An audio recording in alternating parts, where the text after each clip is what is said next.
কেন রামচন্দ্র একটা কাকের উপর ব্রহ্মাস্ত্র প্রয়োগ করেছিলেন? একবার বনবাসের সময় শ্রীরাম মাতা সীতার কোলে ঘুমোচ্ছিলেন। হঠাৎ সেখানে একটা কাক আসে। সে ভগবান রামের ঘুমে ব্যাঘাত ঘটানোর জন্য তার চঞ্চু দিয়ে মাতা সীতাকে ক্ষতবিক্ষত করে। এমন সময় মাতা সীতার ক্ষতস্থান থেকে রক্ত শ্রীরামের কপালে পড়লে তার ঘুম ভেঙে যায়। এরপর মাতা সীতাকে এমন পরিস্থিতিতে দেখে শ্রীরাম কাকটির উপর ব্রহ্মাস্ত্র প্রয়োগ করেন। কাকটি ছিল ইন্দ্রপুত্র জয়ন্ত।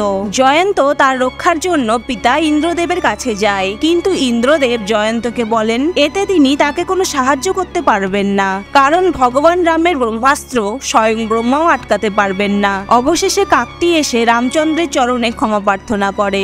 রামচন্দ্র তাকে ক্ষমা তো করে দেন, কিন্তু ব্রহ্মাস্ত্র আটকানো সম্ভব ছিল না। তাই রামচন্দ্র শাস্তি কিছুটা কমিয়ে ব্রহ্মাস্ত্রকে কাকটি ডান চোখে আঘাত করতে বলেন। এরপর শ্রীরাম কাকটিকে বরদানও দেন, তুমি একটি চোখ দিয়ে যা দেখবে অন্যরা দু চোখ থাকতেও তা দেখতে পাবে না। তোমার মধ্যে পরলৌকিক আত্মাদের দর্শনের ক্ষমতা থাকবে।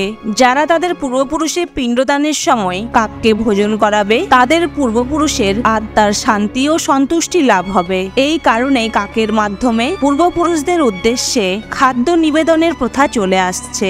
ভিডিওটি ভালো লাগলে প্লিজ ফলো করে সাপোর্ট করুন। ধন্যবাদ।